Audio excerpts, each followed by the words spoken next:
This is the New York City FC Pregame Live. Tonight, New York City FC return home to play Inter Miami. And now, here are your hosts, Glenn Crooks and Jim McElderry.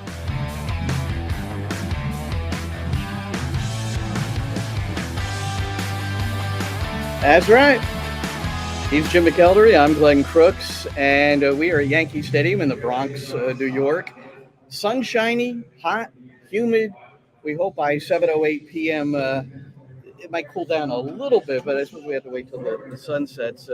Jim, welcome. It's great to have you along. Jim is the head men's soccer coach at Rutgers University.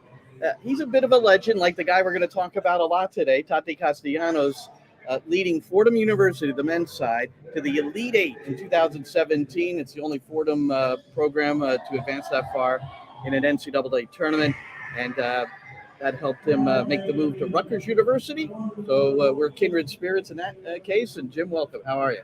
I'm great. Thanks for having me. Getting compared to Tati is a little bit much, I think, but I'll take it. Well, I never saw you play, so I'm not sure. I heard you were a very good midfielder, I think, right? Yeah, but not at the same level as him, that's for sure. So, no, like you said, though, it's a beautiful night out, cooling down a little bit, so hopefully that'll help the match. So Tati Castellanos is a big part of the story. New York City is playing host to Inter Miami. Interim coach Nick Cushing, 3 consecutive wins. He's now 3-1-3 since replacing Ronnie Dyla, who went across seas to Standard Liège during the international break. So 3 on the trot, back-to-back clean sheets. So things seem to be tidy in New York City FC land, and scoring goals, not an issue. The Tati Castellanos situation, it's been pretty clear. He is, although there is no agreement, and that was confirmed down on the field during a briefing, there is no agreement. There's no written agreement, no signed contract, but it is more than assumed that this will be the finale for Tati Castellanos, and it's happening at Yankee Stadium in front of the home side. And for Castellanos, a win and a couple of goals would be the right way he'd probably want to go out. Yeah, he's a special player. Just the other night, scoring the game winner in the Derby match. He's had a great season, a great couple of seasons, helping them win the championship last year.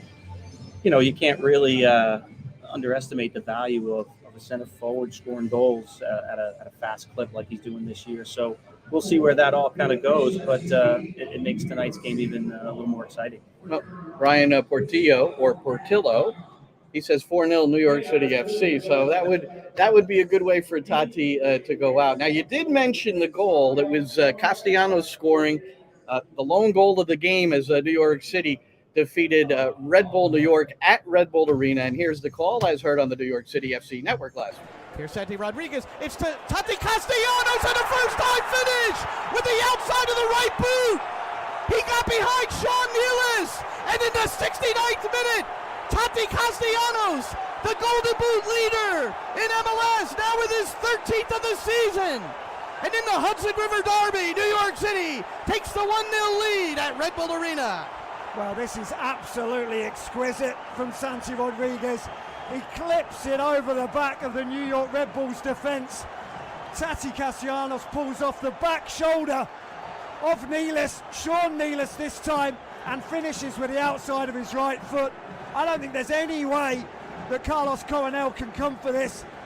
And Nealis has absolutely lost his man. Every good centre forward, you pull off the centre half while they can't see you. While they're caught ball watching, you've made your move. And he knew too late where Castellanos was. What a good finish though as well. It was a good finish, number 13. The guy scored 19, won the Golden Boot last year. And it looks like he'll depart with the league lead in goals scored. And the service comes from a young guy, Santi Rodriguez, out of the midfield. So, obviously, Nick Cushing, and I spoke to him before the game here down on the stadium field, and talking about the week's practice and knowing what's up with Tati.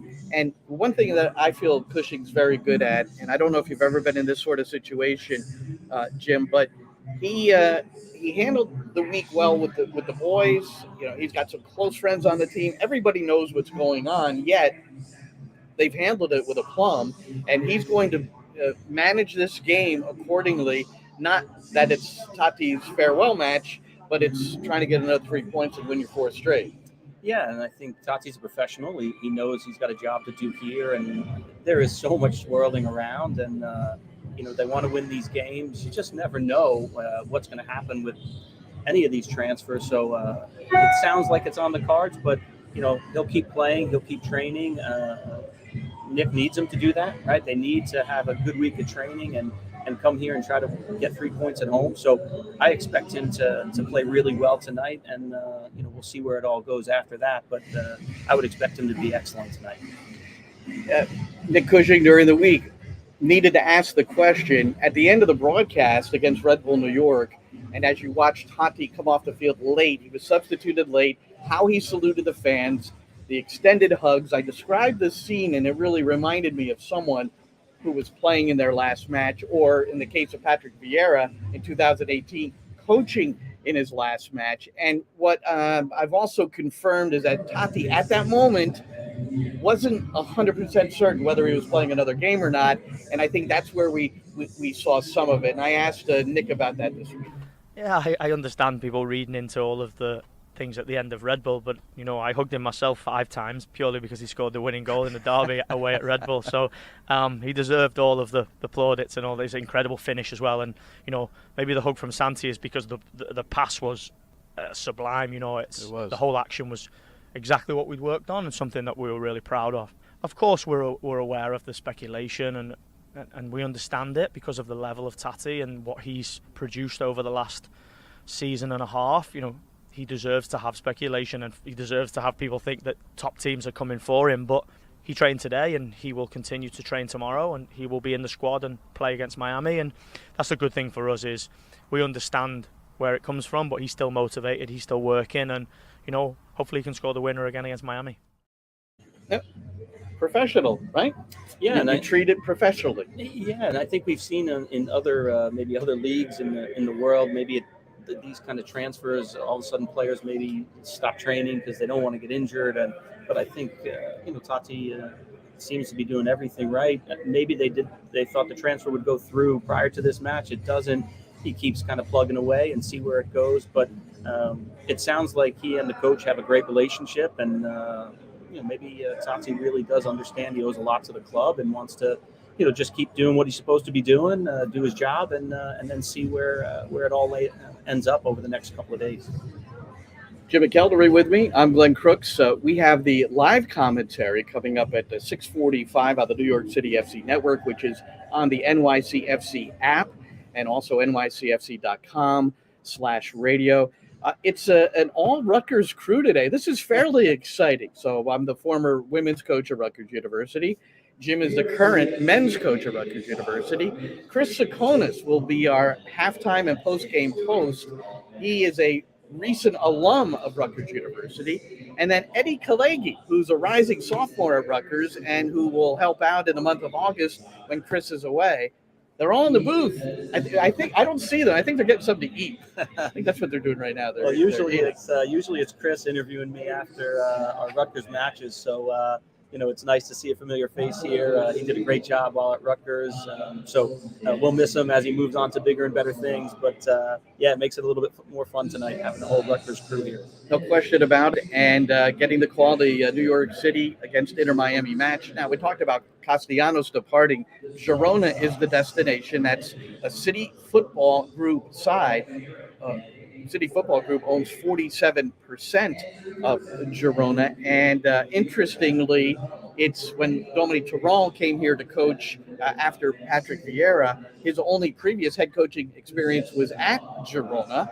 And now it's a sister club to New York City FC, Manchester City, and the rest. And they were recently promoted. 8 of the last 10 years, they've been in the second division. So huge for Tati Castellanos as he has the opportunity to play against Real Madrid, Barcelona, Atletico Madrid, and leave out others. But so it will be a significant test for Castellanos. Yeah, and I think at any level, you want players that are ambitious and really want to push themselves and kind of see what level they can eventually play at. So this is probably something he's dreamed about for a long time, getting to play potentially in Spain against some of the biggest clubs in the world. So, as we said prior, as long as he's doing his job here and taking care of business while he's here, really you can't fault someone for really pushing it as hard as they can and try to reach the absolute highest levels in the game. And he came from another CFG team, Club Atletico Torque, which is now Montevideo. When he signed in July of 2018, scored in his very first game against the Vancouver Whitecaps. He'd only trained for 3 days and only put him in the starting 11, and he scored a minute into the second half in a 2-2 draw. So that was the first of the 50 regular season goals that Tati Castellanos has scored here for New York City and in MLS. Number 50 came the game winner against Red Bull New York in the derby last week. Now, with Castellanos on his way out, and again, that has not been officially announced by the club, but it's very close to becoming consummated. Striker, is it Eber? Is it Tyler Magno? Or is it a transfer? So I asked Nick Cushing about transfers during the week.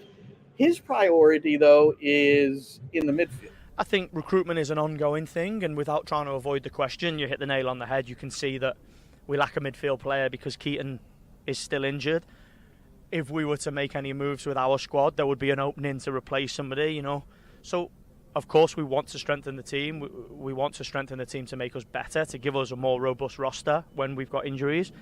But we have to make sure that it's the right player and the right person for us. Our team and our players have worked incredibly hard at the culture and the group that we have. So we have to make sure that we get the right fit. So Keaton Parks, who we saw at the training facility the other day, rehabbing for the first time since surgery on the calf and the blood clot situation, he explained to me that they altered the surgery a little bit. It's a situation where it's the heredity of the fact that he's had this clot now twice. So they are further trying to repair and hope that there's not as much pressure in that area through the surgery that they had. But it's going to be at least 2 months. So midfielder. And I think first off, you just feel for him, right? Oh, it seems like he's been doing everything he's supposed to be doing, and he came back strong. I mean, he was in great form. Yeah, it just doesn't. Sometimes I think in high level athletics, it's just not going to happen health wise. So hopefully he can, take care of the issue and be back in a couple of months. But Nick's going to know what his team needs, right? I think he probably looks. It's almost impossible if Tati were to leave. You can't quickly replace 13 goals in 16 games. But I think he has some really good attacking players. Magno, I think, has the potential to be a special type guy. So I'm sure he looks at his roster and just says, where are we going to struggle when these games start coming thick and fast and we pick up an injury here? Where do we need a little bit more depth? And, we said there in that interview, it's in the midfield. So it'll be fun to watch, that kind of development and what players are they looking at. They've done a great job over the last, couple of years of scouting and bringing in players that have been successful here. So it'll be fun to watch where they're kind of chasing players. And we are going to reveal the lineups in a moment. You see the lower third graphic, you can see how New York City is preparing to set up today. And nothing different, and you didn't expect anything different. The same group of 11 that began the last game for New York City. And the opponent today, Inter Miami, I always like the manager comparison. Phil Neville is the head coach for Inter Miami in his second season. And it turns out he and Nick Cushing have a lot in common. Listen to Phil Neville here earlier in the week. The interim manager I've known, he coached Harvey when he was 11 years of age. I've known him a long time, and then obviously when I was the England women's manager, he was the women's manager for Man City. So we go back a long way, and he's an outstanding coach, and I really hope he gets the opportunity to get the job full time there, because he's one of the best coaches that I've seen working close hand, and he's a really good person as well. So Phil Neville, Harvey is Harvey Neville, Phil's son, who plays mostly with Inter Miami 2, came out of the academy. But he did appear in the second half of the Barcelona match which was an interesting midweek tilt, and Barcelona just outclassed Miami from start to finish, 6-0 at the end. And you wonder, but first of all, that relationship between Neville and Nick Cushing, and you're going to hear more from Cushing on the pregame show at 6:45. He's going to talk about Phil Neville and how much respect he has for Neville. So that's pretty cool that they have that bond. Yeah, I didn't know that he had coached his son during his time in the academy, so that was news to me. But I knew they overlapped when Phil was coaching the national team, the women's national team, and Nick being at Man City on the women's side. Obviously, they've got some great players there. They put a lot of funding into that program, so you knew that they'd be working together with getting players on the right track in terms of when they're dealing with national team call-up. So, exactly. Yeah, you knew they had a relationship, but it's nice to hear that there's a lot of respect between the two guys, and it's just good for the league, I think, when other coaches have a lot of respect for each other and understand where they've come from. So, that was good to hear from Phil. And talked to Nick during the week, and he coached the Manchester City women, and Georgia Stanway was one of his standout players. She scored that Golazo for England in the Euros, and I was asking about that to give them the 2-1 win recently, get them into the semifinals. They're hosting, so this is huge news in England on the women's side. But getting back to that midweek game for Inter Miami. So they lose to Barcelona 6-0, and now they have to come into New York and regroup and sort it out. But the thing that stood out to me, I don't know Phil Neville. I hope to have him on my show, my Sirius XMFC shows, at some point along the way, because I understand he's and I see how articulate he is about the game. So I'd be anxious to see how he thinks about things. But he said before that game that this is the biggest match in the history of Inter Miami. Now, it's an exhibition. It's a friendly. It's midweek. You're in the midst of trying to get yourself over the playoff line. Almost 2/3 of the way through the season. So it seemed to be an interesting comment. And then he didn't put his first team group out there. He didn't put his top group out at any point during the game. And he played his son and Romeo Beckham, David Beckham's kid, in the second half. So what do you make of all that? I was surprised he said that prior to the match, saying it's the biggest in club history. I know it's a fairly new club, but these midweek friendlies against international competition or European competition, I think, are important in terms of continuing to grow our game here and getting people to come and see some of the top players in the world. But I don't think it's that vital for the club in general in terms of the development of their team. But what happens if you get smacked? So Minnesota defeated Everton 4-0, and Lampard's getting ripped apart in England.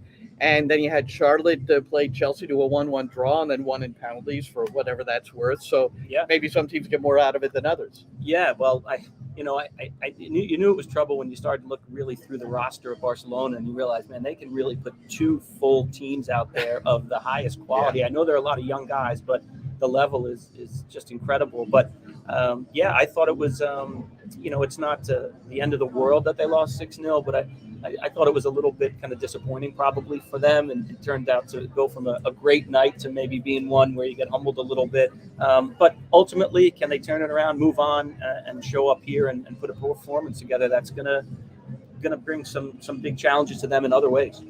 Yeah, and there's the Miami group, starting with the guy in goal calendar. Some interesting calls there from Phil Neville. There you get a look at it. And one thing I wanted to play one more item from Phil Neville during the week.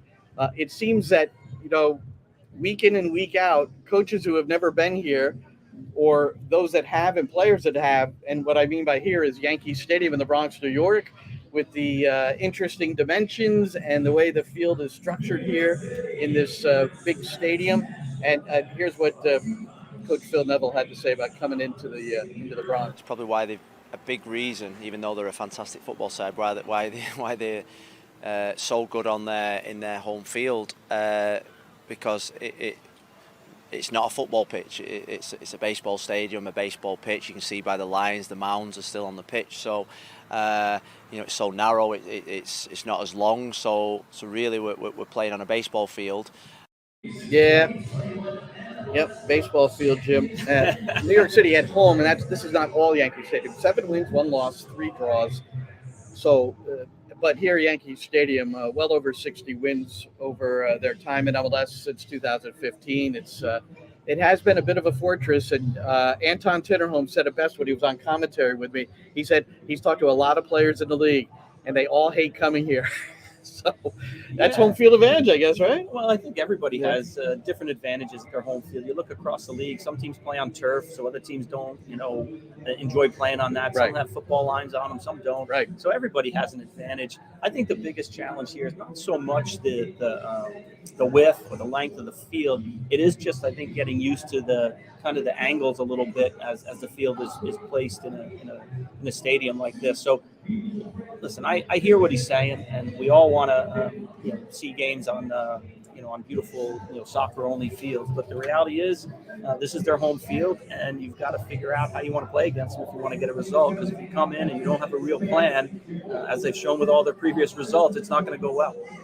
It kind of reminds me of when I coached in the cage, LIU Brooklyn. You must have played there before. I have many times. Yeah. So, no more. LIU Brooklyn. Unfortunately, the Division I soccer programs on the men's and women's side were disbanded a couple of years back. But that was a place. Now, this is 70 yards wide. I've walked it a couple of times, and no one believes. Peter Vermees still thinks it's 67, and but LIU, that was 62 wide.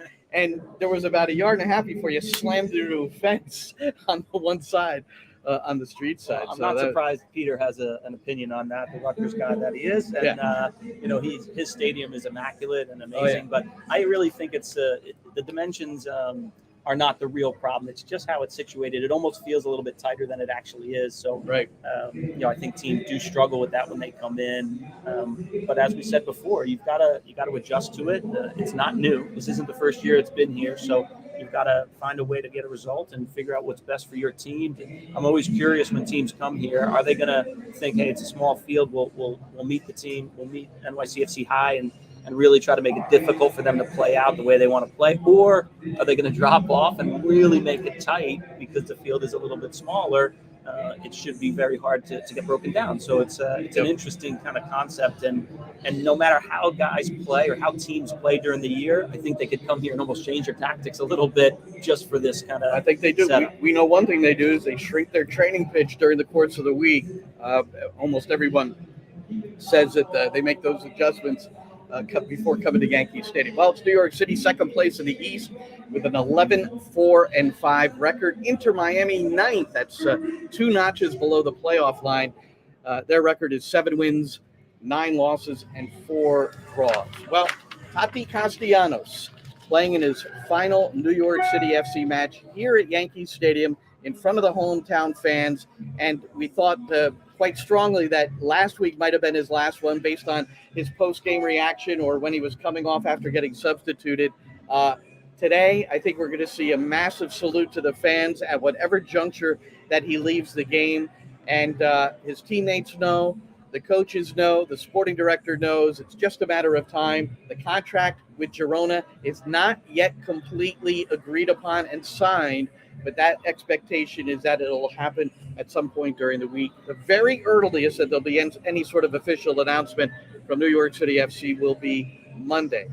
It is Saturday, and New York City plays host to Inter Miami, and Castellanos, his job is to score a couple of goals and get another 3 points for his team. Jim, look, we got a broadcast to do. You ready? I'm ready to go. All right, it's going to happen at 6:45 Eastern, the New York City FC Network, the NYCFC app, and also nycfc.com/radio, or if you have the TuneIn app, you can hear us there as well. Well, that'll do it. For Jim McElderry, I'm Glenn Crooks, and we look forward to calling the game for you in just a few minutes. Enjoy the game, everybody.